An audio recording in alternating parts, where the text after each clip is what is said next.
Evening. I'd like to welcome everyone to the Northeastern Regional Advisory Council meeting for September 9th, 2021. My name is Brett Prevedel. I'm the chair of the Northeast RAC, and I would like to take a moment and have the RAC members introduce themselves and who they represent. Starting with you, Mike, on the end. Mike Smith. I represent the non-consumptive wildlife users. Dusty Carpenter, BLM. Rebecca Jones, and I also represent the non-consumptive wildlife users. Hi, I'm Dan Abeda, and I represent the Ashley National Forest. Daniel Davis represents Sportsman. Jeff, would you go next, please?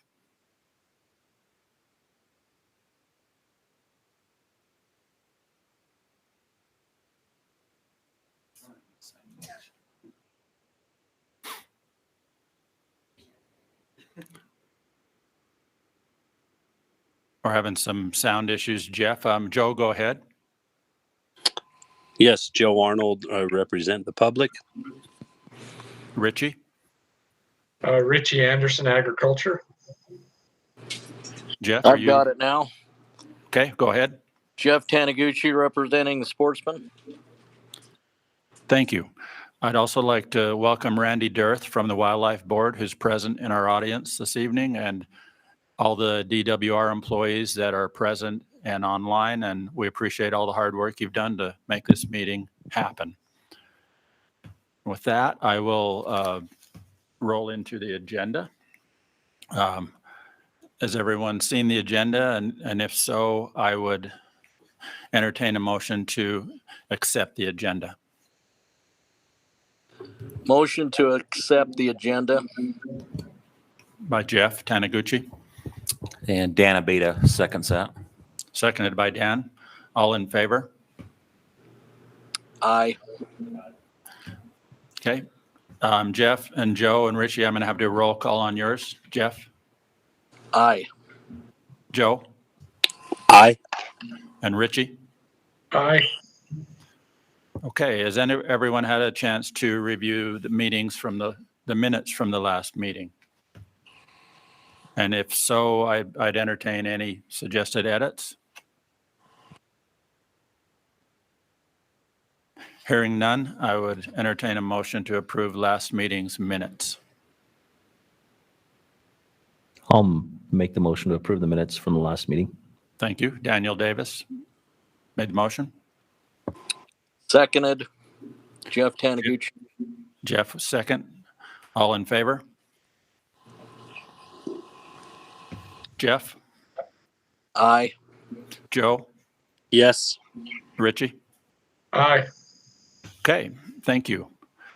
I will now give a brief update on the last Wildlife Board meeting. If you remember, the topics were bobcat and cougar permits primarily.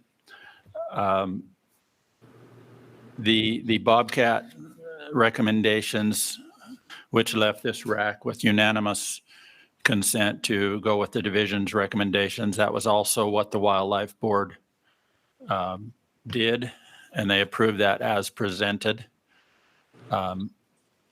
When we got to the cougar issue, there was a lot of discussion about the take of collared lions, and the end result of that, the board passed a motion to prohibit the taking of collared lions with the use of hounds, excluding depredation issues, for a period of 3 years statewide. And then the remaining recommendations were approved as presented.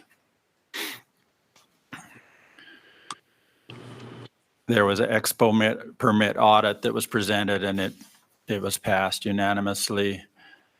And then there was a request by the division to increase several units of primarily cow elk tags, some pronghorn doe tags for drought issues.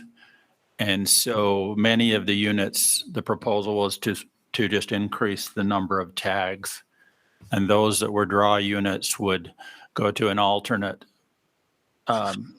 list, which was the original individuals that applied, and they were unsuccessful on the first draw, but they would be notified and they would get a tag if it reached them on this additional permit. On the ones that were over the counter, they were to go on sale September 8th, I believe. So that would have been yesterday. And so the numbers would have just been upped on all the units that had proposed increases. And we had several in the unit, in the region, primarily the private lands elk tags, but there was some pronghorn antelope tags. So that request was approved by the Wildlife Board. And then the final order of business was they put the technology issue on hold that was intended to be on this agenda, pending a survey of individuals regarding the use of trail cameras. I believe the other technology issues were hashed out, but they still had some questions on the regulation of trail cams. So that we expect to see in the near future. I'm not sure what month we'll see the technology issue come back. And with that, I believe that's all we had at the Wildlife Board update. Miles, are you able to give a regional supervisor update? Yes, I am. Good evening, everyone. I apologize for not being there in person. I woke up this morning with a scratchy throat and a bit of a stuffy nose, so I felt it would be best not to be there in person with you folks tonight. So I'm going to just discuss a few things with you virtually. And then Dax Mangus, our wildlife manager, he is going to give a brief presentation about the Book Cliffs and what's going on with some of the populations out there. Previously, Pat Rainbow, our habitat manager, in June presented to the RAC about a lot of the habitat work that's been going out there. But I've asked Dax to come tonight and present some more information about the Book Cliffs wildlife populations. But first, I'll give a few highlights. It's been a really busy late summer for a lot of our folks, especially in our aquatic section. Just last week, they finished up, last couple weeks, they finished up a rote-known project on the West Fork of Carter Creek on the North Slope. That's a large project to restore Colorado cutthroat to their native range. And so the first year was completed on that phase of the project, and they'll need to follow up with that again next year, just to ensure that the non-natives were removed, and then we'll be able to go back in and swing Colorado cutthroat back into that system. So that's been a big project and taken a lot of work. Just this week, actually, it finished up last night with the annual Green River electrofishing below Flaming Gorge Dam and a Little Hole. Collectively, between the two nights, there was just under 1,000 fish that were captured, and those fish are processed for their weights and lengths and body conditions. So the fish are looking really good still in the Green River this year. Some good growth on the newly stocked fish this year as well. So that effort's been completed. The Kokanee run is a little bit slow getting started up on Sheep Creek this year. So we haven't had many fish, just a very small handful of fish try to start to run up the creek up to this point. So originally we had a Kokanee viewing day scheduled for this Saturday, but that's been canceled at this point. With the reservoir levels dropping and the timing, we don't know when fish might start showing up and playing up in Sheep Creek. So for now, that event is canceled, but we're still advising the public to, over the next few weeks, to take the opportunity to go up to Sheep Creek and have a look, and they should be able to see some kokanee once that run gets going a little bit better. In the meantime, there'll be a viewing event out at Strawberry, at the Strawberry River inlet into Strawberry Reservoir in a few weeks, and that's another good place to be able to see kokanee spawning as well. So that's coming up. Our habitat folks are starting up into a lot of our large scale restoration projects, but one big project that we've been working on the last few weeks is a really large guzzler project out in the Book Cliffs. This guzzler is just short of 10,000 gallons and it's got a really large apron. And so it's taken a little bit of time to get that apron built, but that should be completed hopefully by the end of next week. So that'll be a great project to provide a good ample supply of water in the area of Winter Ridge. We did have a fire restriction in place on the wildlife management areas throughout the state. And along with that fire restriction, there was a target shooting ban as well, just because of the extreme fire conditions we've been seeing this year.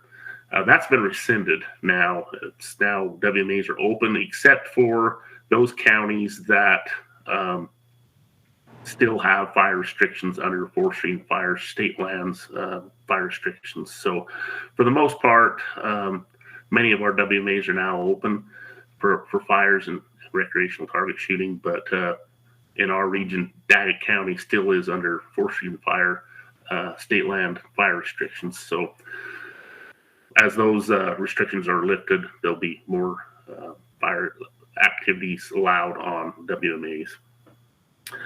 In our wildlife section, just completed mountain goat surveys in the high Uintas. That's a survey. It takes a few days. It's a helicopter survey. And mountain goats are slightly down again this year. Other part of that is we are planning on doing some collaring of mountain goats in the next couple of years to get a better idea of what's happening with these populations up in the Uintas and get a better idea of their movements as well. So anyhow, that's, I think, kind of a synopsis of the recent work. It's been busy, and I'll turn the remainder of the update over to Dax and have him talk a little bit about the book cliffs. Thank you. Anyone have any questions for Miles on the regional update? Okay, we will move to item 5 and item 6 on our agenda. Were delayed. Dax has just got his Oh, presentation. Dax, that's right. Dax, I'm sorry, forgot already.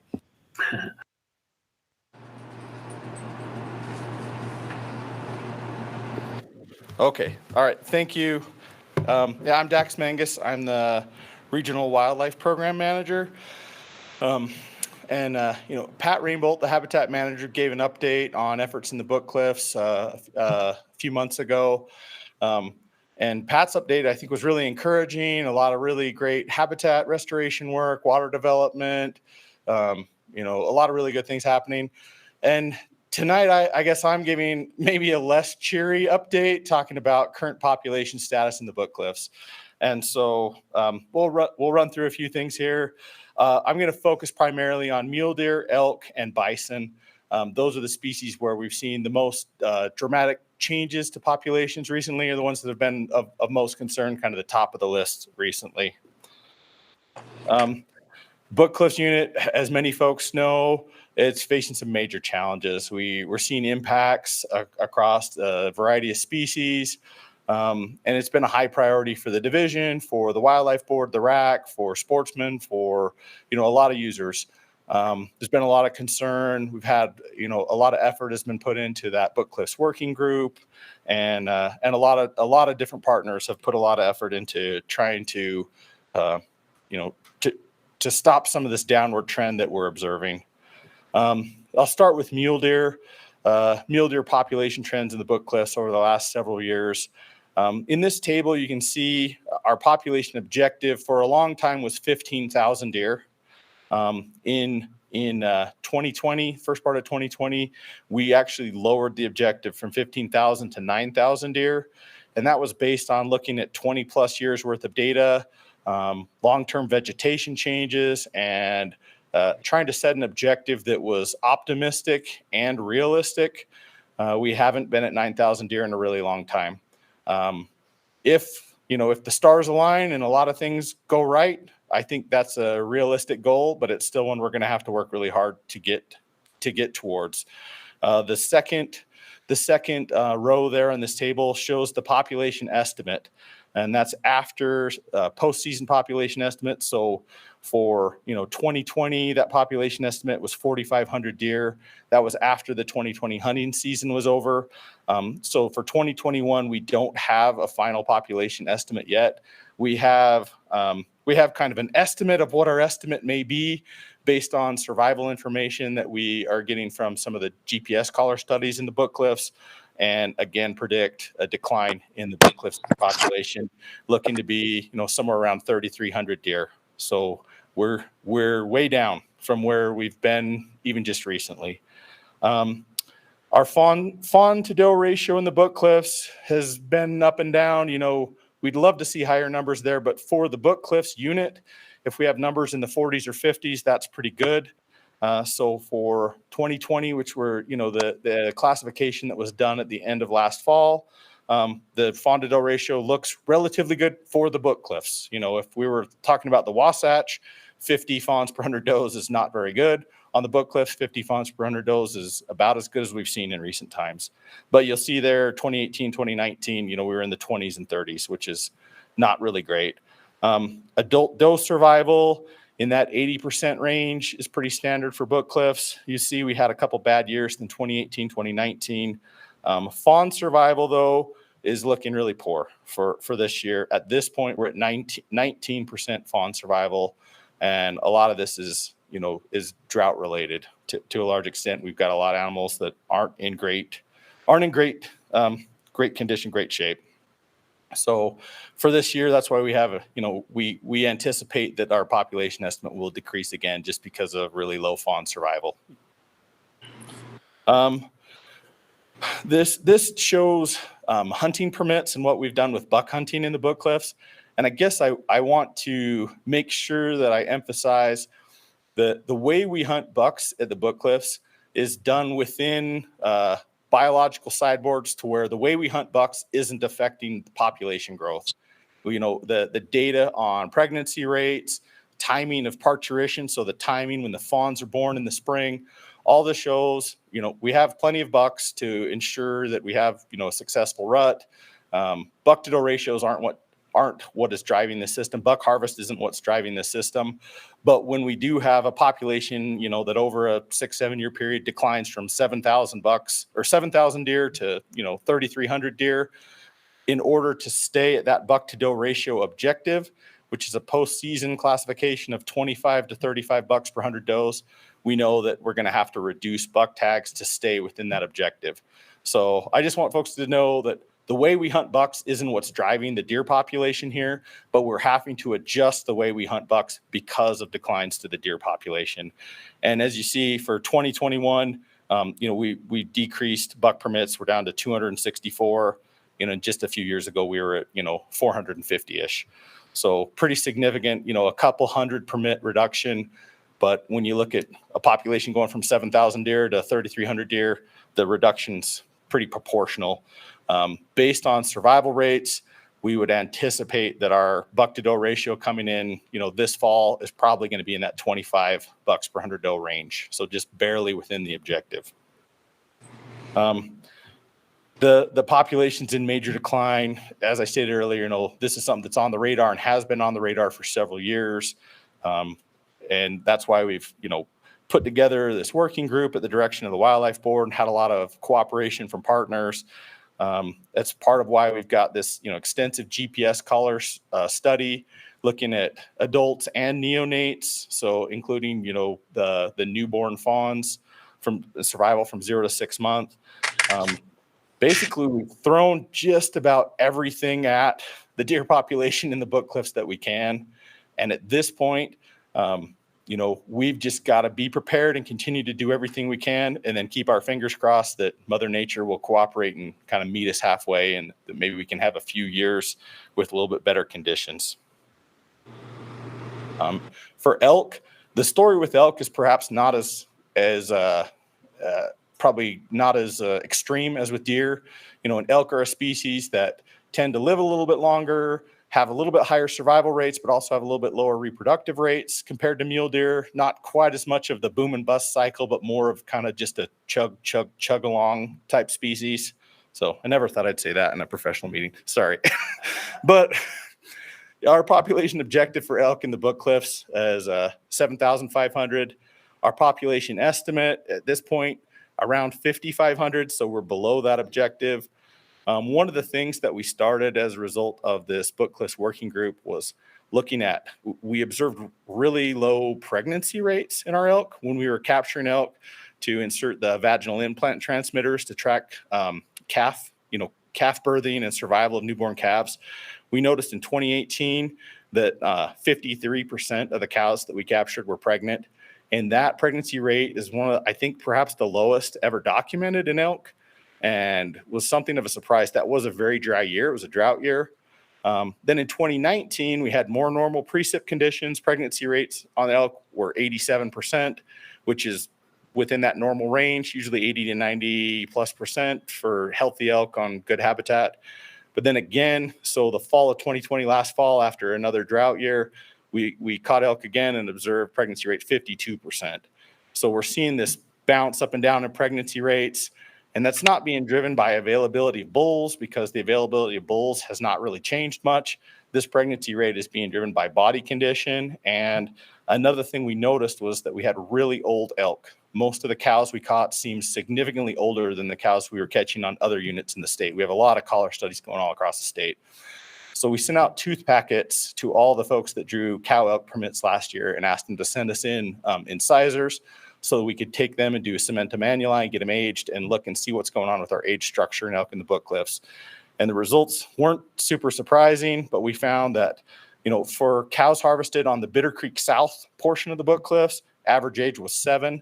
For cows harvested in the roadless area, the average age was closer to 10-year-old cows. And then on all the other units we sampled in the state, and we sampled units from the San Juan, the Manti, northern Utah, southern Utah, multiple units all around the state, average age was 4.5.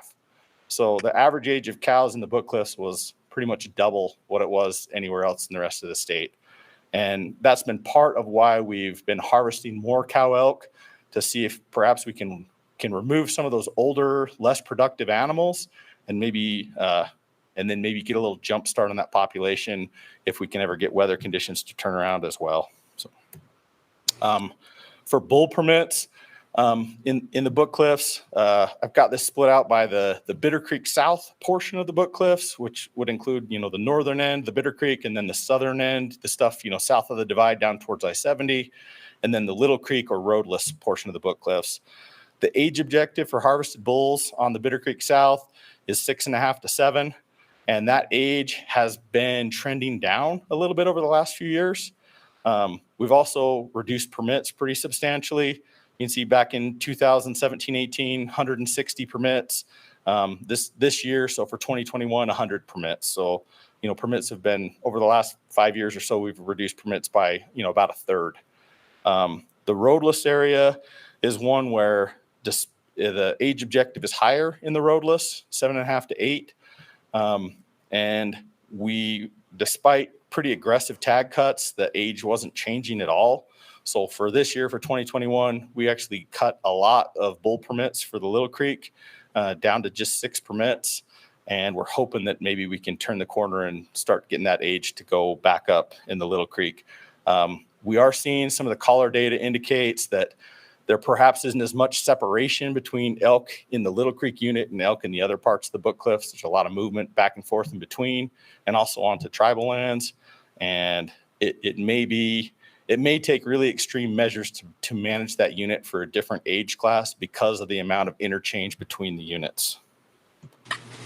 For antlerless elk in the Book Cliffs, the last couple years, we've gotten more aggressive and given more antlerless elk permits because of some of the forage analysis work we've looked at and the drought conditions and the competition for forage on the summer range specifically. Book Cliffs it's an awesome unit. I love the Book Cliffs, but it has a really limited amount of summer range, and it is really susceptible to drought impacts because you just have such a limited amount of summer range there. So for For 2020, we gave more antlerless elk permits than normal. And then this year we were going to recommend the same numbers, but after seeing, continued severe drought conditions, we made adjustments and increased permits when the wildlife board looked at that last month for due to drought. And some folks have said, well, why on earth are you harvesting cow elk on a unit that's under objective? And the reason we are is because of concerns with range condition, competition for forage, and some of this super old age structure we're seeing in the elk. So we want to grow more elk in the book list, but we want to do it in a way where both the animals and the habitat can be healthy and productive, and it can be sustainable. We don't feel like it's responsible to carry an elk population that exceeds the forage supply. And so at this point, we are trying to harvest a few more elk and see if we can get some of this habitat work to kick in and reduce the age class on the elk population and be poised and ready to bounce back when conditions are right and when it's the right time to do that. So bison numbers, this is some interesting stuff, and we'll talk a little bit more later tonight about some things related to bison numbers and distribution. On the Bitter Creek, or the northern portion of the Book Cliffs, and these are the data from our aerial flights from our helicopter surveys, and we did a survey in 2016, 2018, and 2020. So post-season for those years, we actually did it in the spring of 2021, but it's after the 2020 hunts were over, so post-2020 hunt season. And you can see those numbers have declined pretty substantially on the Bitter Creek unit, the north unit, from 258 to 157 to 87 that were counted on the Bitter Creek North. And we've been very aggressive and harvested a lot of bison on the north end of the Book Cliffs. Our objective for bison in the Book Cliffs is 450 adults. And these numbers I'm showing you include calves. So these are total gross numbers, not just the adults. So if those look way higher than the objective, don't get too concerned yet. Just and if you need data split out by adults and calves, I can get you that. So on the South Book Cliffs, didn't find any bison there in 2016, 2018. We did find some cottonwood diamond canyons in 2020. And we know there have been bison on the south, and Cottonwood, Diamond, Thompson, on the Rattlesnake. There are some bison that hang out in those areas and spend time there. The roadless area is the one that kind of stands out the most to us, as we see 226, 438, 515. We're seeing more and more bison in the roadless area. And as we try to harvest more bison in the roadless area, that can be a little bit tricky because it can feel real big when you're in there, but it's actually a relatively small area. And to have too many hunters in there at once is something that's concerning. We want to manage these numbers, and we also want to find a way for folks to be able to enjoy their once-in-a-lifetime bison hunting experience, and that can be a hard balance to find sometimes. So, Clint's been out doing some classification of bison on the ground. So this is ground counts and classification that's been done this summer. So this is not aerial counts or anything, but just from the ground, Clinton has counted an even 100, exactly 100 bison on the north end. Bull to cow ratio of 57 to 100, cow to calf ratio of 55 to 100. Those are both relatively high ratios for both bull to cow and calf to cow. The calf to cow ratio that's high, that's encouraging. That's higher than what we typically see like in the Henry Mountains. That bull to cow ratio is fairly high, and that's part of why we're still harvesting some bulls fairly aggressively. We have been ramping down on cow harvest on this north end just because we have seen numbers decline. So in summary, some of this news isn't very happy. The big game, for these species, the population decline, it's real and it's fairly significant in the Book Cliffs. A lot of the research that we've done has shown that the driver is really weather patterns, long-term drought. Predation is compounding that in some regards, but it doesn't appear to be the driving factor. But the predation kind of kicks these populations while they're down. The weather puts them down, and then the predators can kind of kick them while they're down. Again, these population declines are not being driven by buck and bull ratios or ages. That doesn't seem to be the limiting factor. And what we plan to do is just keep doing what we are doing, working together with partners, the recommendations and action plan put together by that Book Cliffs working group, habitat improvement, water development, predator management, working on feral horse issues, working together with our livestock grazing partners, mitigating wildlife vehicle collisions, and energy development activities that might occur on critical habitats in the Book Cliffs. So, the update I'm sharing isn't super positive, but we just want to be transparent and tell you where we're at. And we're hoping that with continued efforts, maybe we can turn the corner on some of these things. So that's what I had to share. Thank you. Thanks, Dax. I'd like to open it up to questions from the RAC to Dax. I have a question, Dax. Is camp crowding or camp condition in the Book Cliffs, like the roadless area, is that a concern right now for the condition that some of the campers are leaving the camps down in the roadless? And are we increasing patrols, or what's kind of a resolution to crowding hunters in the roadless? So, we cut a lot of elk permits, which reduces the number of elk hunters in there. But with the added bison permits, that can be a real thing. We've seen sometimes in these really dry years where some of the more popular camping areas kind of get beat out. There's not much feed in there. We've been taught, a lot of the folks that contact us and ask us for information before they go in, we advise them to bring hay cubes in with them or something to plan on something for their horses that they might not necessarily be able to just find all the feed they need at a camp. I don't know, Tori, if we're doing any more patrols other than that. But some of those concerns are part of why we're recommending tonight changing the bison boundary for the roadless bison hunts to include some more country. As we continue to try to get some additional harvest on bison in the roadless, we want there to be other options for folks too, if they feel like it's too crowded for them in there. And the roadless area is a popular spot. I don't know if we have a great solution for people loving it to death. So it's a good question. I'll throw in a couple things too along those lines. It's where Chris Hobson on. Can we get you on the microphone? Very much. No, good point.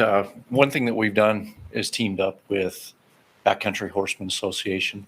And it's been a few years now, but we actually went into places like Three Spring on top of Rivigats, where it gets so beat down and in the bottom of Little Creek, and tried to clean up those campsites. Actually take some of the existing pole structures, things that have been there for years and years and years, and encourage people to come right to that area. We've gone in there and cleaned up some of that, but a lot of litter taken out of those areas. As far as increased patrols, there's only so many places that they can, like Dax said, it seems big when you're in there, but bottom line, it's not very big in geography. So we have put patrols down there, and we're going to continue to do so, but there's only so many places for the people to go as well. So. Is there an option for increasing an educational aspect to the folks that draw those tags in the roadless? I mean, the last time I was in the roadless, it was disheartening to see the litter, the impacts, kind of change in the whole character. One of the things that we've tried to do is by doing camp checks, talking with people, but it's a good point. It's something that we can probably work with our conservation outreach people on, try to get something out, and even possibly through licensing. Something could go out if you draw that permit. Hey, just be aware of this, whether it be the hay cubes and weed free, designation going in there with the amount of forage being down. We could certainly look at that, but there's some avenues that could be addressed. So, thank you. Anything else from me, guys? Okay, Thank you. Dax had a few questions. What would be an optimum fawn to doe ratio that you'd like to see? I mean, for Book Cliffs, for a sustainable population of deer anywhere, 80. I don't know if that's going to happen in the Book Cliffs. The Book Cliffs, just because it's such an arid unit, that's what I'd love to see. That's what you'd like to see is 80. Yeah. And then that estimated population this fall had this significant reduction. Is that because it has fawns in it and the fawn survival is so low? Yeah. Primarily? Yes.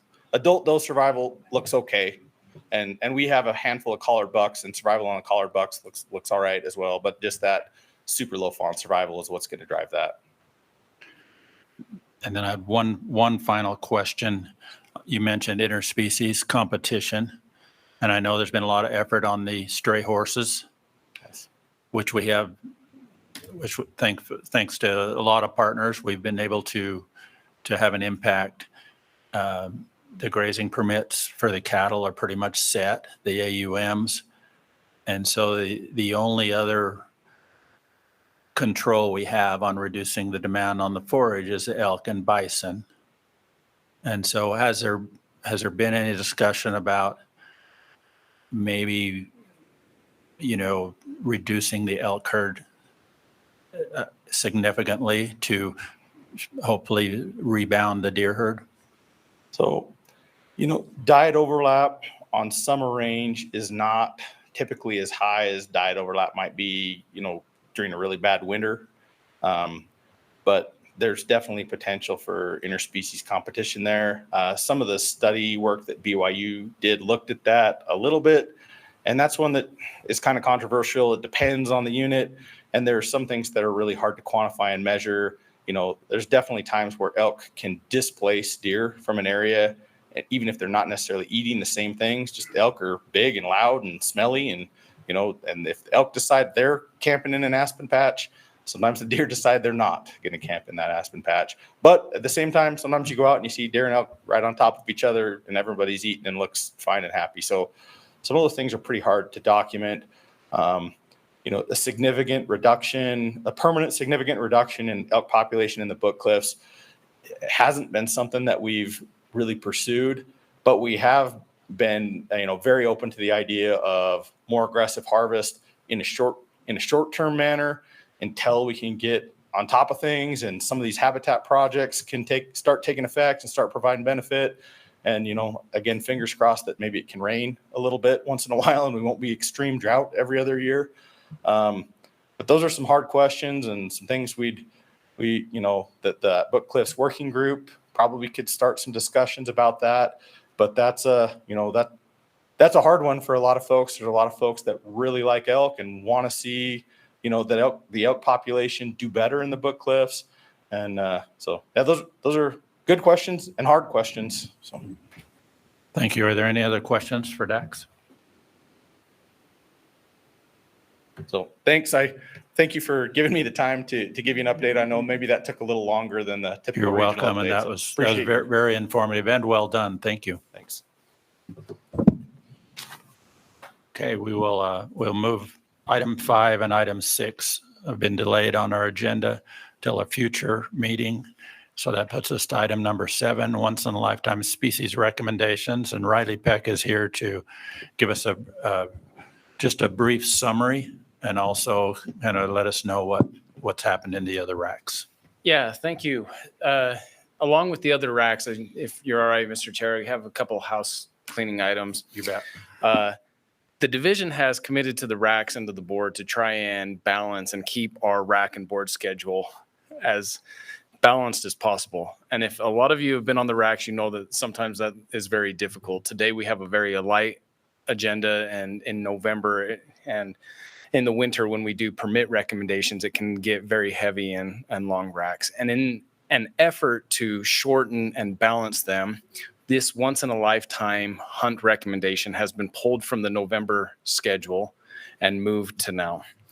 The consequence of that is that we are still collecting data for our once in a lifetime species. And we ran into a conflict. We made the recommendations and predicted the hunts as best as we could. And we just barely finished flying goats in the northern region as well. And specifically on the Chalk Creek Camas unit, we saw a much lower count than we had anticipated. To the point that if we are looking forward to how many permits we expect to recommend when we do that in the late winter, spring, we would recommend a low enough number that we would not, it would not qualify according to the plan to recommend a non-resident permit. So today we are, and we have done this in every other RAC as kind of in a house cleaning, making a separate recommendation that for the Chalk Creek Camas Uinta goat hunt, that we do not offer a non-resident permit.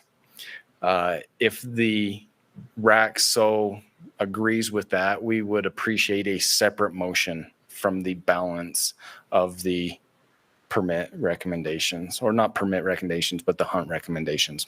For 2022. For 2022, yes. 2021 have already gone through. On a different clerical issue that I have had, and Mike's going to help me out, I made a mistake as I was putting this packet together, and the presentation in the PowerPoint, if you guys viewed that, we were able to complete and get all of the bison recommendations for the boundary change in the book cliffs accurate with the map. In the RAC packet that I sent out, I made mistakes and sent on previous hunt names. And so as part of the balance of the recommendation, I've created this slide just so this matches the presentation that went out. So if somebody was looking at the RAC packet versus the presentation, the video presentation, these should now match each other. I apologize. This was completely on me and an oversight.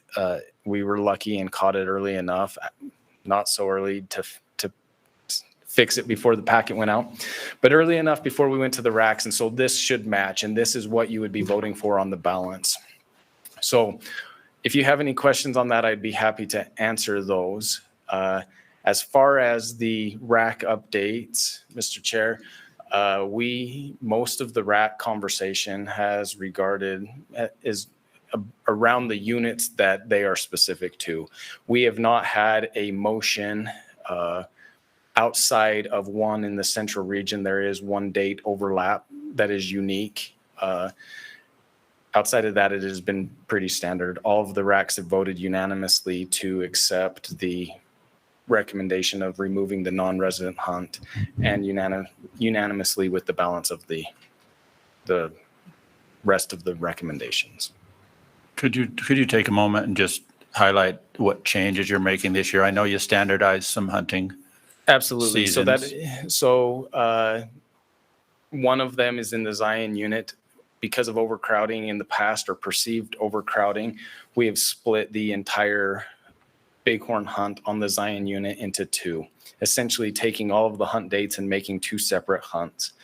With the population the way it is, we anticipate recommending a low enough permit number that we would like to combine that back into one hunt and make the season dates the full extension of the dates. That is one of them.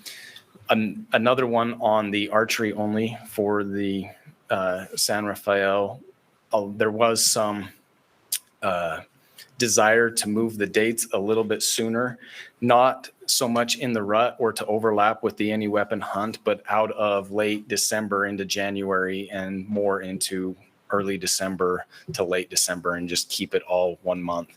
That was maybe another significant date change. Outside of that, I think the biggest issue has come with our change in the bison for the book cliffs, which we'd be happy to answer any questions on as well. Those are perhaps the biggest issues that are to mention.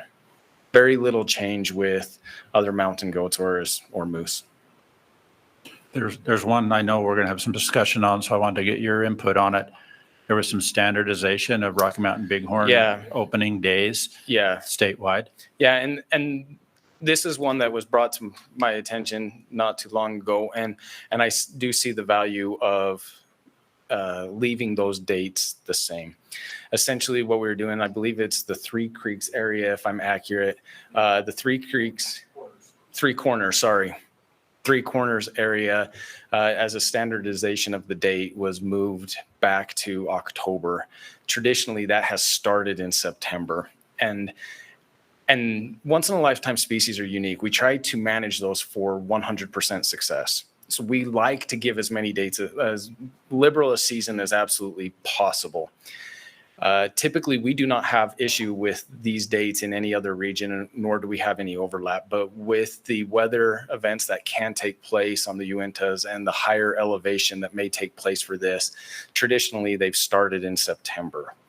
As this was brought to my attention, I see that even standardizing the dates is maybe not a good idea in this one, and we'd be open to it would be a favorable recommendation to the division if we move back to the normal dates, which I believe is September 17th, maybe. I can double check on those. 19th, September 19th. But we'd find that as a favorable recommendation, as we want to give hunters the greatest chance possible. And we recognize that there are weather events that may cause an issue there. Thank you. I would now open up questions to the RAC, for Riley.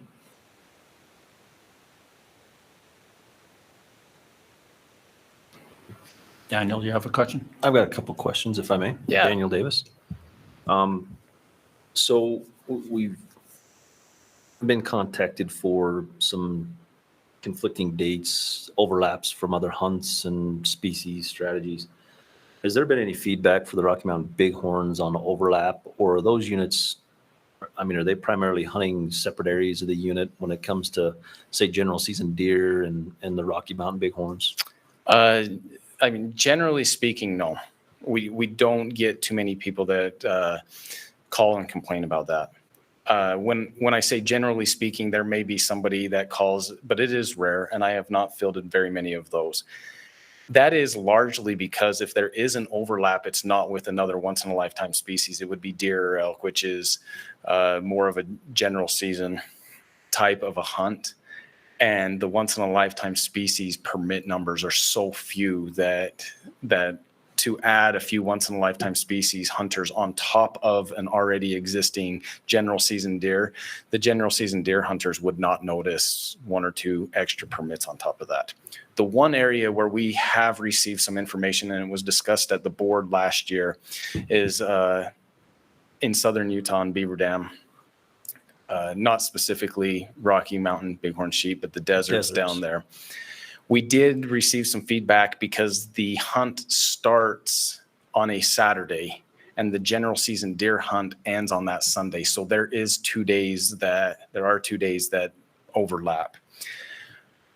This is a social issue. This one is tough. I mean, it's unique in that sheep hunters are coming and asking for shorter dates. And as I mentioned before, we are trying hard to manage this for 100% success. The complaints that we hear most often down there, and there are only one or two that I have received, come from guides and outfitters. And the issue that we see mostly from them is that they have a different hunt and don't want to start the next one until the other ends. And that's one possible reason why they don't love that hunt. We always have the option to not hunt, leave the dates as they are for the one or two permits that are down there, the few people that are there, and not hunt until the deer season is over. But it is a social issue. As I've mentioned today, to those that I have talked about, it is not something that the division will dig in their heels or worry about. It is a social issue, and I think the majority of hunters would argue why not give an option to hunt longer. But if there are valid reasons that I am not aware of, it's not a biological issue. There's still plenty of time and plenty of animals to harvest that what the public wants on these dates, I guess, is an acceptable answer. It's not something we're drastically worried about. Thank you. That was all I had, Mr. Chair. Any other questions from the RAC? RAC members online, do you have any questions?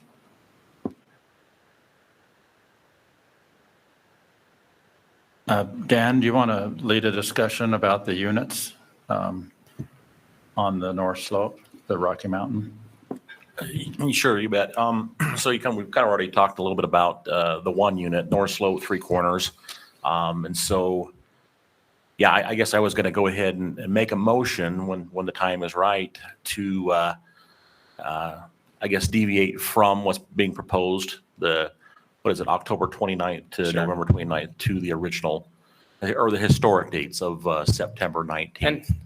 And we'd find that to be a favorable recommendation. And complete candidness as well, that probably should be something that I recommended or I noticed. Being a new coordinator and not noticing the once in a lifetime dates or even understanding the historic purpose behind some of them. As we tried to standardize things and make it a little bit easier, this is one that completely just slipped me. And so, to be completely frank and honest, we'd find it to be a favorable recommendation.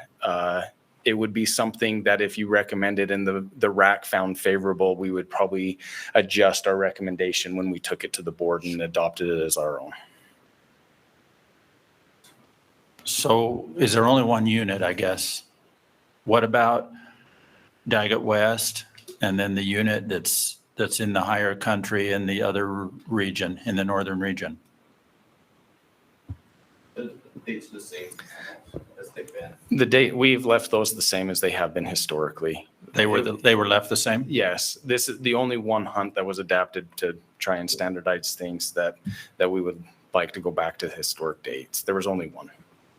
Okay. Miles, did you have any public comment on this issue? You know, there were only 3 comments that came in for the once in a lifetime. And 2 of those were strongly supportive of the division's recommendation, and one of them disagreed with the recommendation. So, very small number of people provided input on this topic. Thank you. Now I'll open it up for comments from the RAC. We don't have any public present tonight, so it'll just be, as far as comments, it'll be just the RAC commenting. Yeah, Mr. Chair, I did have another, I guess, recommendation, and when the time comes, I'll make this motion. But just, for information for the RAC to think about and maybe have some discussion on, is another unit on the North Slope, and that is the North Slope Summit West Daggett unit for Rocky Mountain Bighorn sheep. We feel like this is some discussion that I've had here internally within my agency, that the proposed dates for that hunt, I think, are October 29th through the end of November, essentially. What we would like to see is that date bumped up even to September 1st. And that being the reason for that recommendation is to we have an issue up there with overlap between domestic sheep that are grazing in the high Uintas up in those wilderness allotments, and the issue is with bighorn sheep being in that area. So we have overlap there, and to, I guess, better implement the bighorn sheep management plan, we make this recommendation that that season be bumped up to September 1st, go through the end of November, as it currently is. But that way, that would give us the opportunity for hunters to get up into that country and put some of this pressure on those bighorn sheep. Primarily, we're talking about the Hoop Lake herd. And again, like I say, to reduce that, the potential for interaction between wild sheep and domestic sheep and disease transmission. So that was one. Like I said, that was the other recommendation that I'd plan to make a motion on. So, I guess, yeah, go ahead, Brad. Does that cover all the units on the Uintas?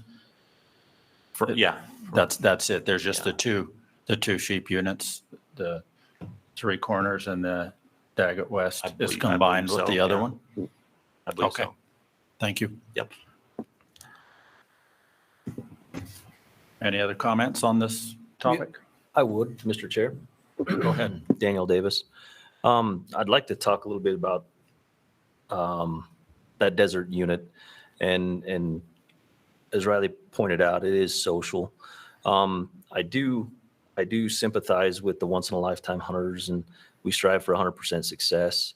Also for an animal representative for their weight and effort. But some of the concerns and issues that's been brought up, everybody's received an emailed letter sent to us and had some further in-depth discussion about it. And with the overlap and understanding how general season hunts are that time of the year, most of the public waits till them last few days to hopefully catch a migration or some pre-ruts to start with them mule deer. And increase their activity on the mountain. So there's a pretty good high potential, and it's been identified for a few years now. The conflicts that's come up, and it's not success related. It's that quality hunt, for the time that they have waited, and to have these folks that have waited a lifetime to draw these permits to come and offer up a few of their days on the mountain, an opportunity to kind of get that quality hunt or quality opportunity without the increased pressure and the chaos. And it's a pretty well-known unit, a lot of ease of access and trails and things of that nature. So I just wanted to discuss that and bring up a few additional items as to why that's been a concern over the years. So are you going to make a motion towards that? Okay, we'll go to that then. Is there any other comments prior to these motions?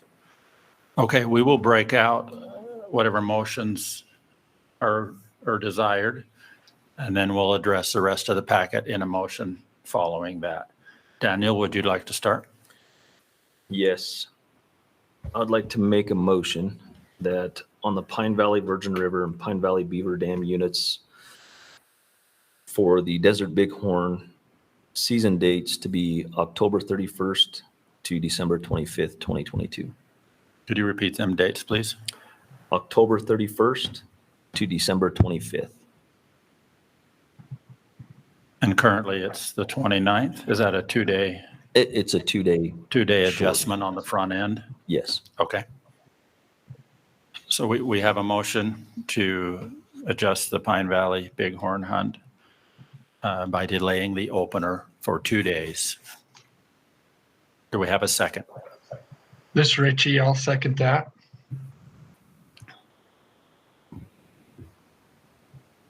Okay. Yes, Mr. Chair, I have a question. Yes. Yeah, Daniel, is that adding another month to that hunt? No, it's leaving the end date as it's presented. Okay. So it's just reducing it by 2 days. Okay, thanks. Okay. And the intent there, I guess in the future, if that was, the intent is to not overlap with the deer hunt. So if there was some calendar Sundays that came up or something on the dates, that's the intent behind this recommendation. Okay, we will call for a vote. Those present will raise hands, and then I will query the three online individuals. So those four. We have 5 for, no against. Richie? Yes. Joe? Yes. Jeff? Yes. I thank you. That passes unanimously. I will now open it up for any other motions that deviate from the division's recommendations. Yeah, I'll make two motions. The first motion is the North Slope 3 Corners unit for Rocky Mountain Bighorn sheep to go back to the historic date of September 19th, is it? To the end of, is it the end of November? November 29th. So, yeah, my motion would be to go back to the historic date, September 19th to November 29th on the North Slope 3 Corners unit. So we have a motion. Do we have a second? This is Dusty. I'll second it. Motion seconded by Dusty. All in favor? 5 in favor, none opposed here. Richie? Yes. Joe? Yes. Jeff? Yes. Okay, that passes unanimously. Are there any other motions other than the remainder of the packet? Yeah, Mr. Chair, I do have another motion I'd like to make, and that is for the North Slope Summit West Daggett unit. I would make a motion that unit starts sooner, make a motion that unit starts September 1st and run through November 29th, I want to say. Okay. for the reasons that I The mentioned earlier. same ending date with an earlier start. Correct, yes. Okay. We have a motion. Do we have a second? Yeah, this is Daniel. I'll second that motion. Thank you. All in favor? Yes. Well, You can ask a question. now it's on. Mr. Chair, can I ask Dax for his opinion? Yes.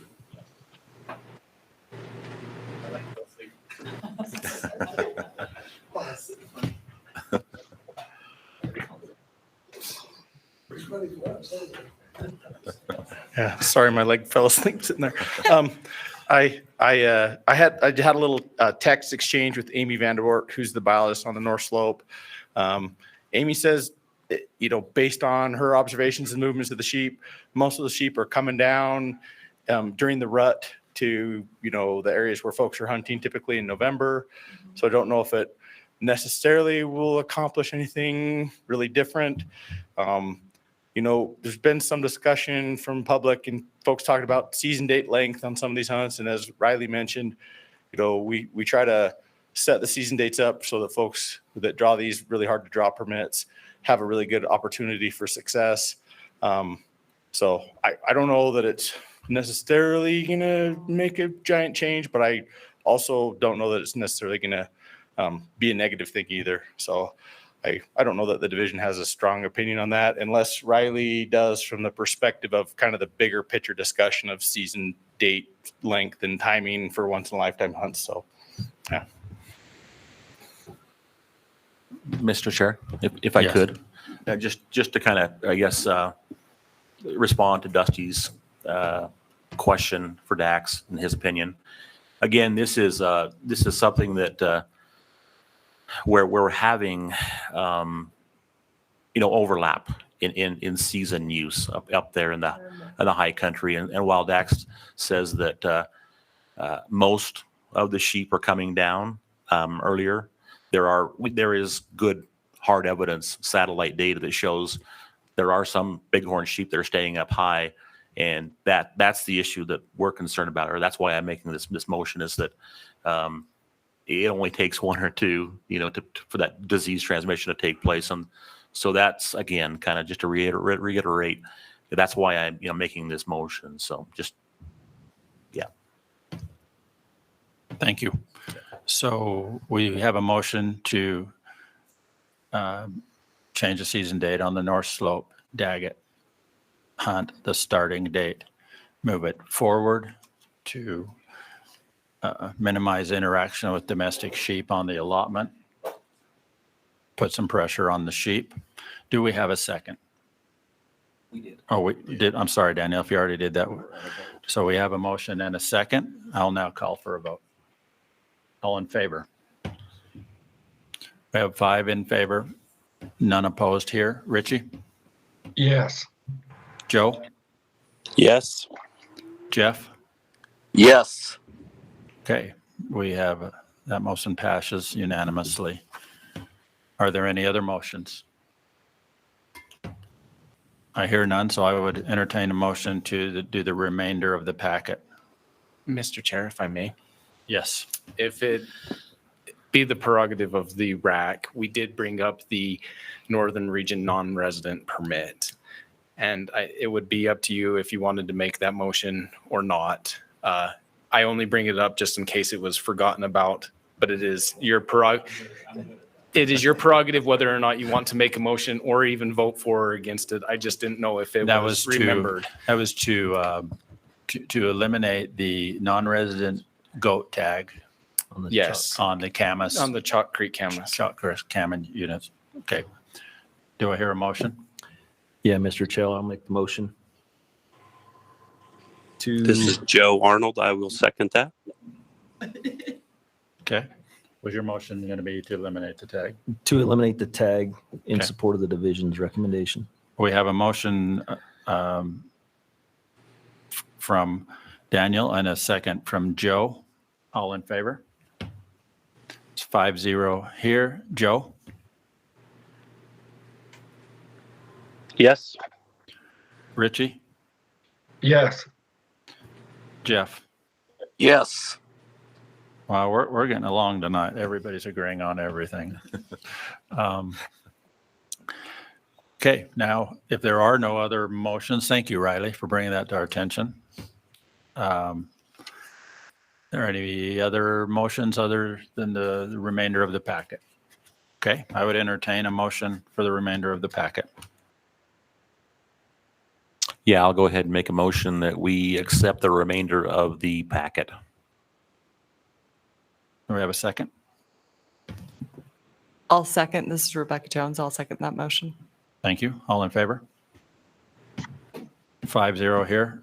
Joe? Yes. Richie? Yes. Jeff? Yes. Okay, we have a unanimous vote there.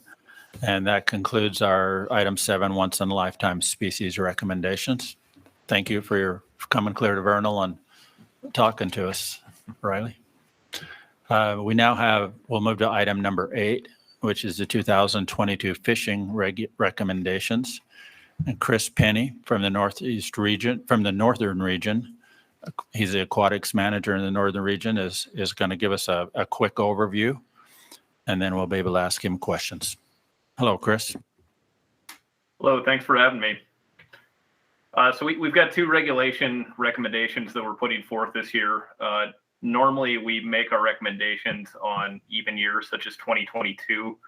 However, this year we have 2 that are time sensitive that we're looking to fit in. First one is located at Bear Lake, which is a blue ribbon fishery that straddles the Idaho-Utah border. And the reason that we're making this recommendation this year is so that we can move in lockstep with Idaho, who is proposing the same recommendation. That way, if it passes, regulations will be the same and consistent throughout the lake when they go into effect in 2022. And the next one would be to set the harvest limits and time of opening to fishing at a new pond developed just north of Willard Bay State Park in the northern region. Just giving a quick overview of what the 2 recommendations are coming from DWR this year. For Bear Lake, what we are proposing is to remove the fin clip stipulation to our regulations. So right now, the regulation as it is worded is that you can keep 2 trout. That includes cutthroat trout or lake trout. However, any cutthroat trout that's kept must have its adipose fin clipped, and that signifies a fish that was stocked from the hatchery. Because of all the success that we've had getting naturally reproduced fish as a larger component of that population, in fact, in recent years, it's made up to 60% of the population in the lake.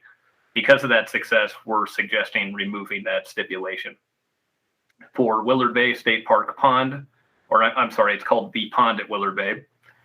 The recommendation that we're making is for an opening date of September 1st, 2022. This is to give time for largemouth bass and bluegill fingerlings that were stocked in the pond, time to reproduce, grow, and establish. This is just kind of par for the course whenever we establish a new fishery. And then along with that, when the pond opens to the public, we're suggesting a regulation of 5 bluegill, 1 bass, and 1 channel catfish that can be harvested per day. And that's a good summary. Thank you. Is there any questions from the RAC?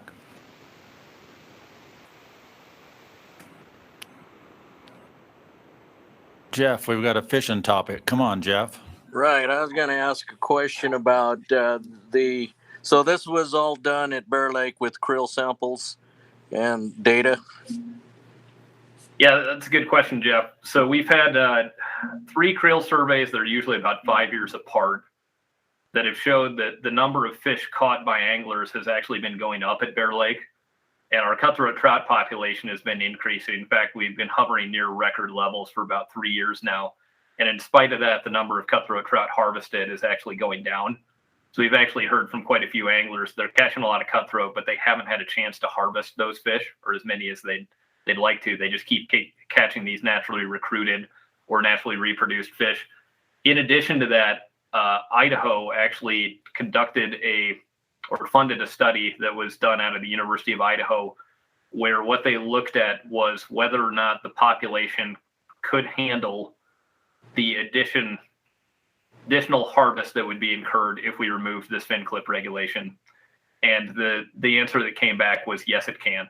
And so we've got a university study, and then we've got three creel surveys on top of that, plus the Facebook survey that we distributed basically to get the feel of the public for this recommendation. And in addition to that, our most recent creel survey that we're conducting, we're asking this question as well. So yeah, we've got quite a bit of momentum behind this one and support for it. Sweet. That sounds good. On a related topic, and I know that it's not on the agenda, but if you could bring this back to maybe Drew and the aquatics managers, I've got a question from constituents on guiding, particularly on the Provo River. It seems like anybody who wants to can guide, and I'm not sure if the state needs to regulate who guides. Does it should be from an outfitter. They should be versed in CPR. They should be covered under some sort of liability issues. But if you look at what's going on particularly the Provo River, it's just tons of guides, and it kind of squeezes out the outfitters. I'm just wondering if there's if that's been a discussion item. It has not that I'm aware of, Jeff, and I might bring in Randy Opplinger, our cold water sport fish coordinator here. One bit that I can provide, and perhaps Randy can correct me if I get this wrong.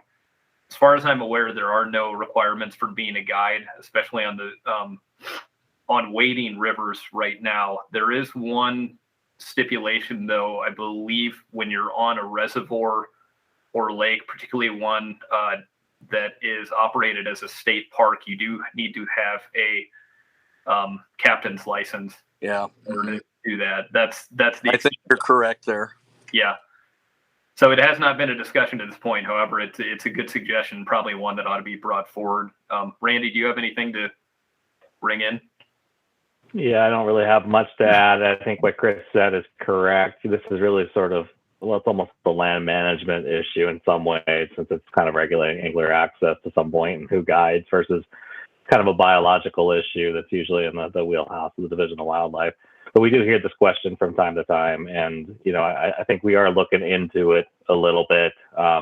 I think probably the appropriate agency is there is a division of licensing in the state that may be ultimately responsible for this kind of issue versus the Division of Wildlife Resources. Another quick issue that I've had some people ask me about, and that's the youth license. I mean, is it really worth it for you guys to do that youth license? I mean, it seems like with all the paperwork and everything, and I'm just questioning that youth license that the state has, and that's from my outfitter, and he asked me to bring this to your attention, and he just doesn't think that it's probably worth the time to even worry about that youth license requirement permit. Any comment on that? I could provide a little bit of a comment on it. I mean, children under age 12 aren't required to have a license. So it's when they get to age 12, that's where it kind of kicks in, and there's some age cutoffs where there's increases in the license fee. Obviously, starting the first one for ages 12 and 13, the license is $5. So it's not a huge fee for that. And, you're right. In a lot of ways, the revenue generated off a $5 license really isn't substantial. I think really our logic behind it is, you look nationwide, we're so steeped in a tradition where people have a fishing license, and fishing licenses really fund a lot of our fishery. And the same is true with hunting work throughout the country, because it's really kind of user funds a lot of, the work that we do on the ground to provide the resource for people. And I think some of the logic for it is to start off with just kind of a low license fee and introduce people to the concept of having a license as they start to get to that age. Okay, that makes sense.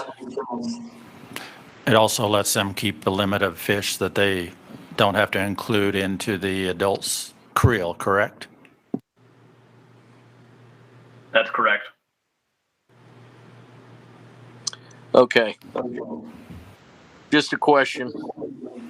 Thank you. Thanks for your, Jeff. thanks, Jeff, for your input. Miles, was there any public comment summary on this item?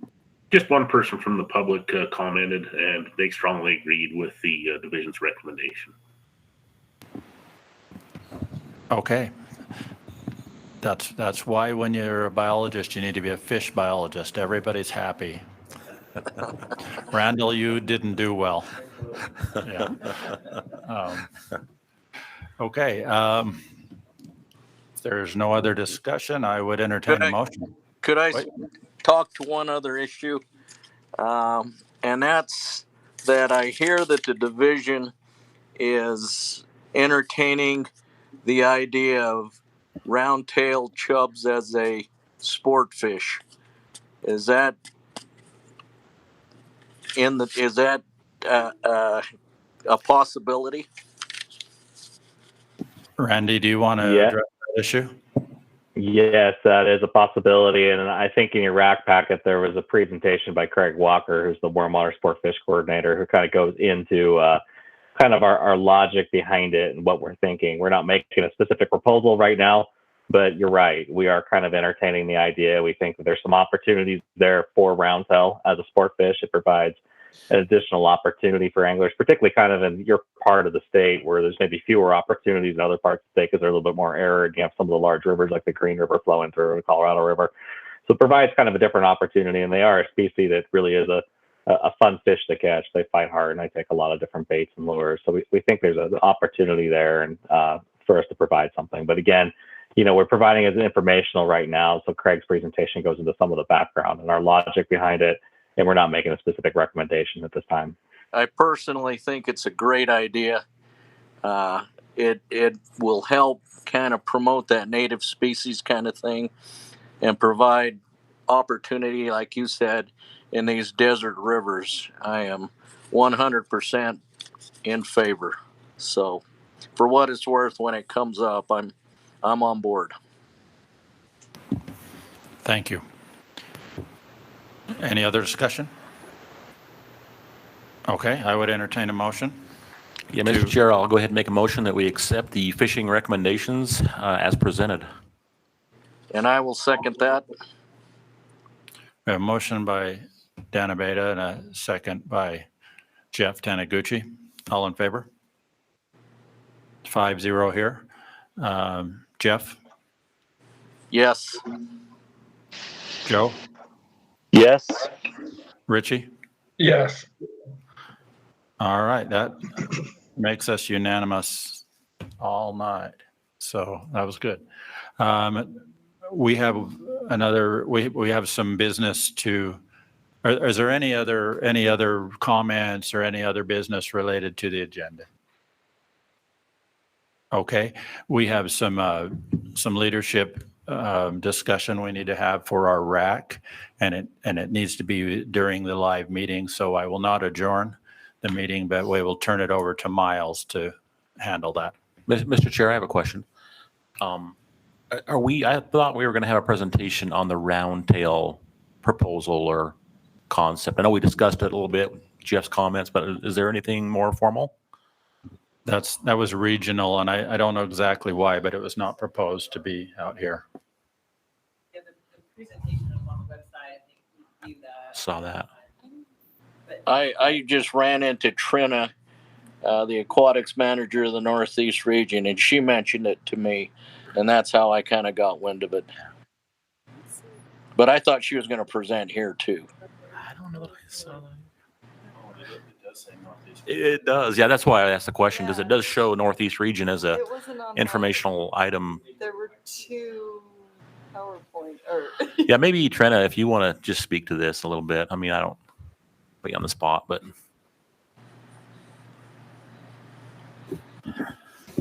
Trina Hedrick.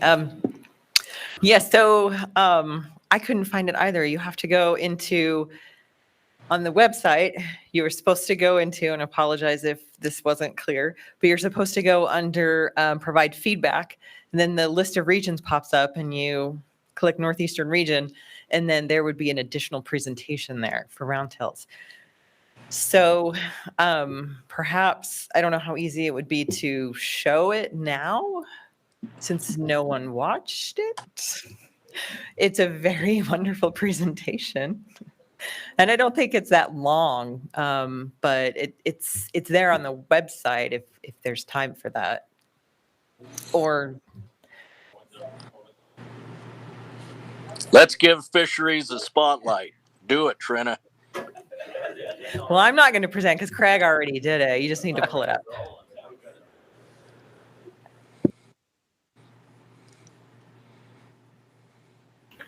If anybody needs it, I put a link to the YouTube video in the messages.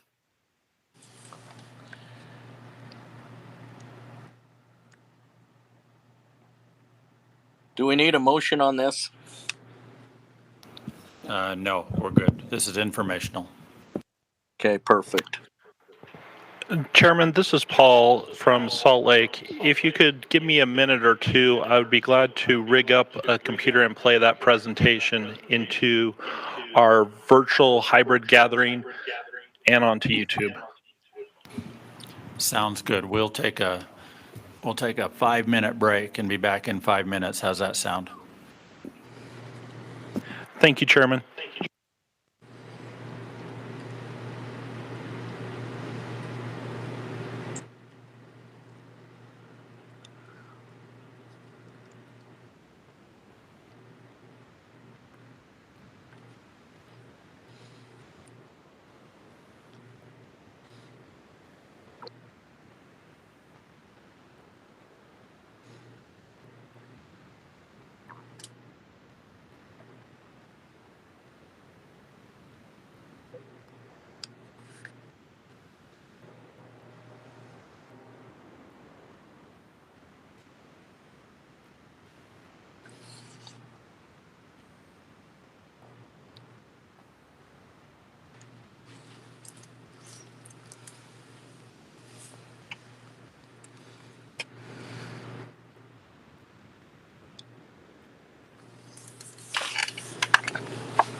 Paul, just checking on status.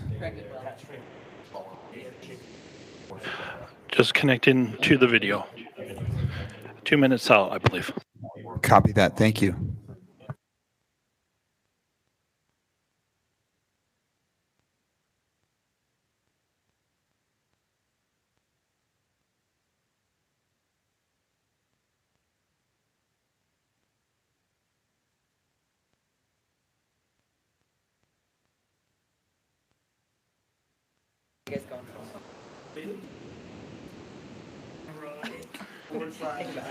Okay, we will call this meeting back into order to view the presentation on roundtail chub online.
Just need a few more seconds.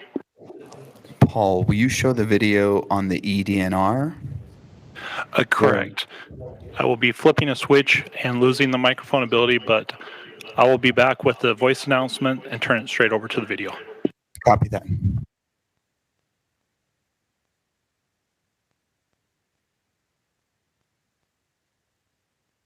Yeah, we've got it now.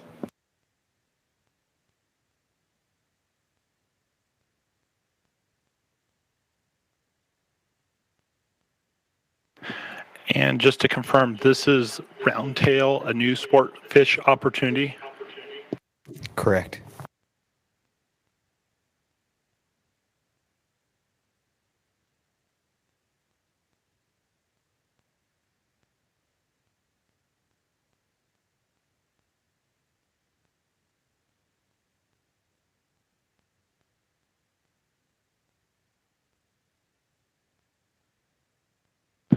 Video is ready. I'm just switching the audio. Copy. Crossing my fingers.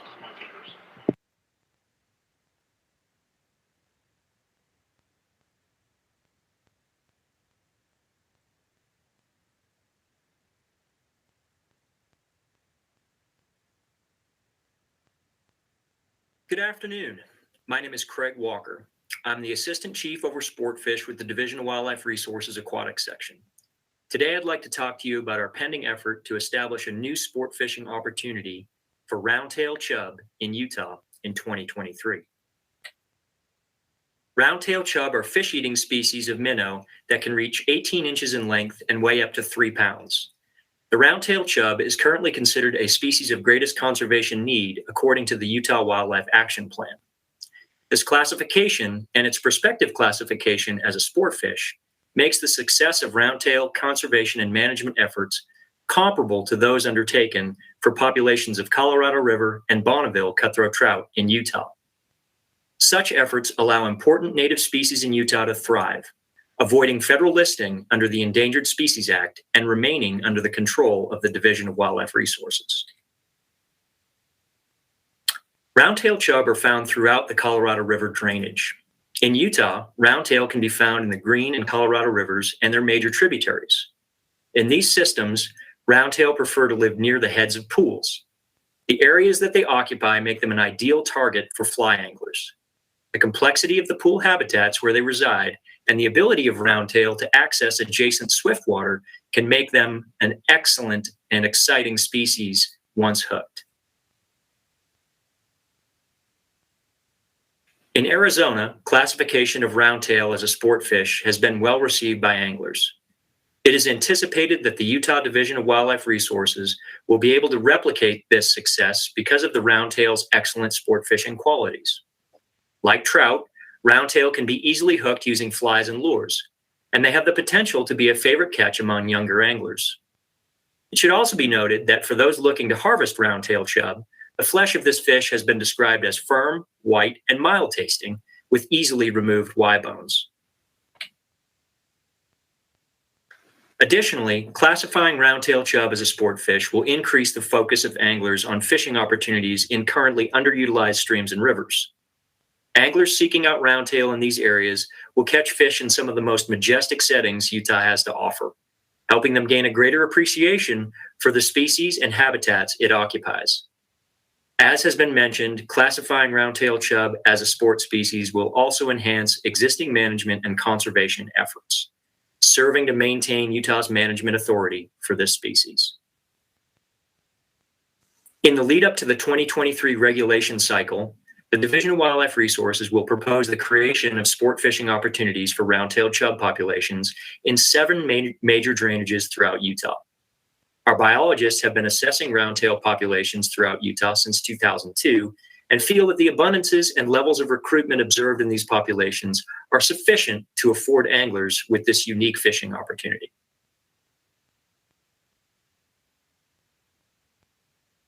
However, because roundtail chub is still considered a species of greatest conservation need, potential regulations for these angling opportunities would be more protective. Fishing for roundtail would be limited to certain sections of streams and rivers. Additionally, fishing for this species would be limited to the use of flies and lures to minimize hooking mortality. Although harvest of roundtail would be allowed, these opportunities would only be offered in locations where local population abundances are high enough to allow for take. Currently, roundtail are explicitly listed as a prohibited species by rule. Anglers are therefore discouraged from targeting these species and are in violation if they do not immediately release these fish after incidentally catching them. The potential catch and release regulations for roundtail chub, once classified as a sport fish, will allow anglers to possess caught individuals for photo opportunities without being in violation. Today's informational presentation is part of the first step of a multi-year effort to introduce the classification of roundtail chub as a sport fish during the 2023 regulation cycle. In addition to today's presentation, the Utah Division of Wildlife Resources has begun to inform the public of this potential expansion of fishing opportunities in Utah. Beginning this winter, personnel will begin meeting with anglers and partners to discuss their viewpoints on sport fish status for roundtail chub in Utah. Based on these insights, we will begin to craft a draft regulation proposal. Once a regulation proposal has been drafted, it will be refined during April of 2022. This refined regulation proposal, along with other prospective 2023 fishing regulations, will be sent to licensed anglers as part of our biennial angler regulation survey. Survey results will then be used to create our final 2023 regulation proposal that will be presented to the RACs and board during September of 2022. Classifying the roundtail chub as a sport fish addresses multiple objectives in the Division of Wildlife Resources and Aquatic Section strategic plans. Primarily, classification of roundtail will serve to increase fishing opportunities in Utah. Also, as with native cutthroat in Utah, roundtail's classification as a species of greatest conservation need, combined with the prospective sport fish classification, would allow the Division of Wildlife Resources to more easily defend against federal listing of this species under the Endangered Species Act. In addition to addressing Utah Division of Wildlife Resources and Aquatic Section strategic plan objectives, classifying the roundtail chub as a sport fish will address a wildlife board action item by providing the fishing opportunities needed to meet the demands of anglers. Specifically, roundtail classification as a sport fish will encourage anglers to access and enjoy underutilized fishing opportunities throughout the Colorado River Basin in Utah. With that, I'd like to thank you all for your attention today, and we'll leave you with a picture of this roundtail chub. a beautiful species that will hopefully provide Utah anglers with memorable fishing experiences for generations to come. If you would like to leave any comments or have any questions, please use the link located below.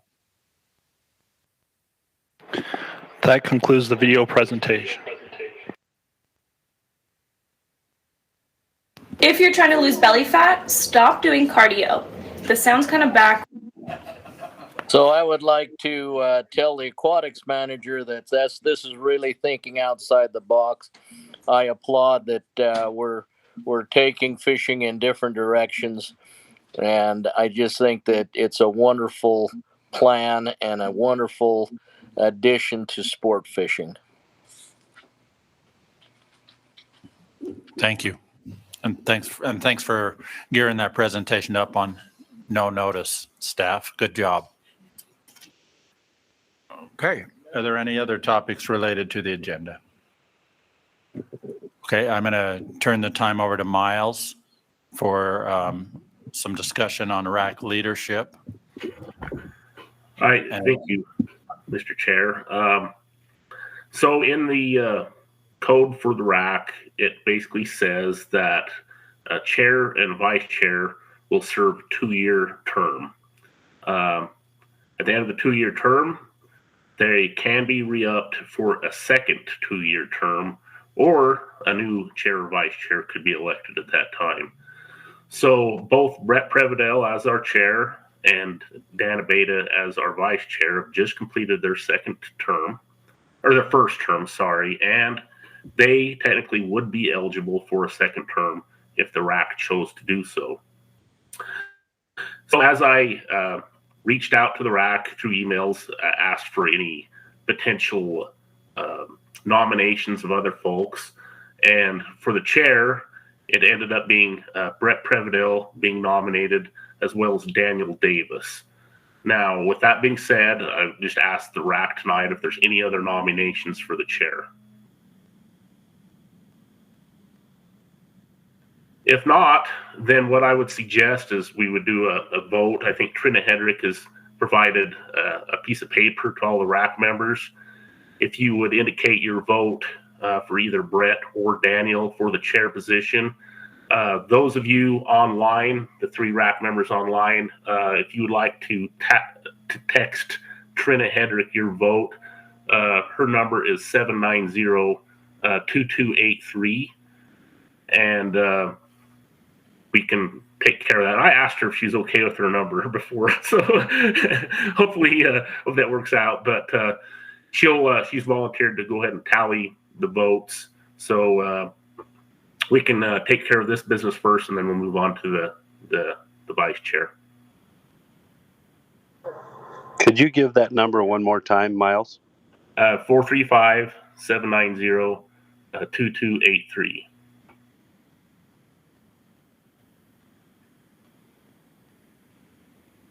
Thank you.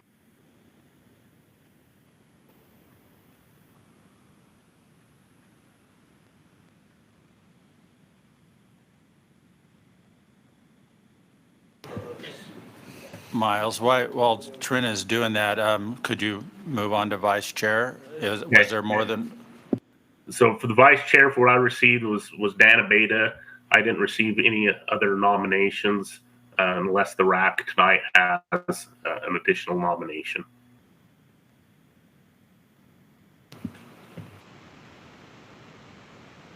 I hear none. So do you want that in motion form, or how do you do that, Miles? Yes, that could be done in a motion form. I would send there. I hear no other nominations for vice chair. I would entertain a motion regarding continuing Dan Beta's term. I will make the motion. This is Rebecca Jones, and I'll make the motion to have Dan Beta continue his term as vice chair. And this is Dusty Carpenter, and I would second that motion. Thank you. Do you want me to call for a vote, Miles, on the motion? Yes, I think that's fine. Or you can't see everybody. All in favor? if I can vote at 6-0 here. Jeff?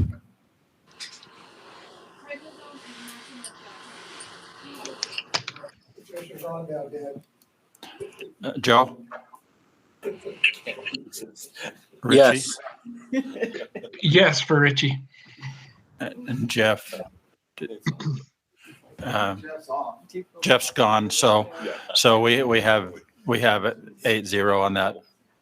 Miles on the vice chair. Okay.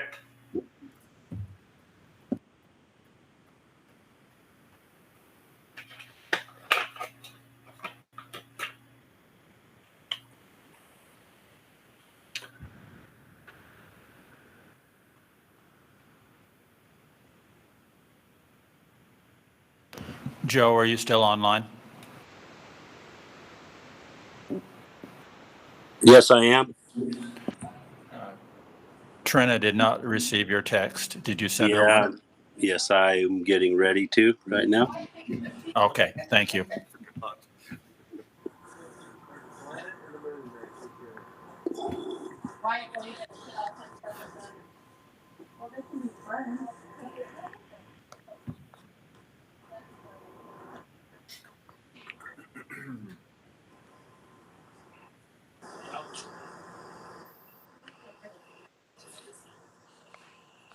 Yeah, just say who won, and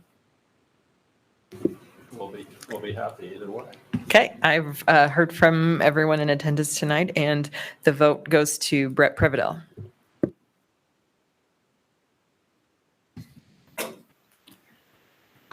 Okay, thank you, everyone. I think that takes care of our leadership business for tonight. Brett and Dan will be eligible to continue for the next 2 years, at which point a new chair and vice chair would need to be selected. So thank you, everyone.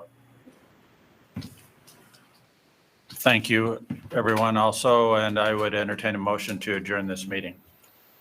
So moved. Daniel? I have a motion from Daniel. Second? This is Becca Jones, and I'll second that motion. All in favor? Jeff? Aye. Joe? Aye. Richard? Yes. Thank you. This meeting is now adjourned.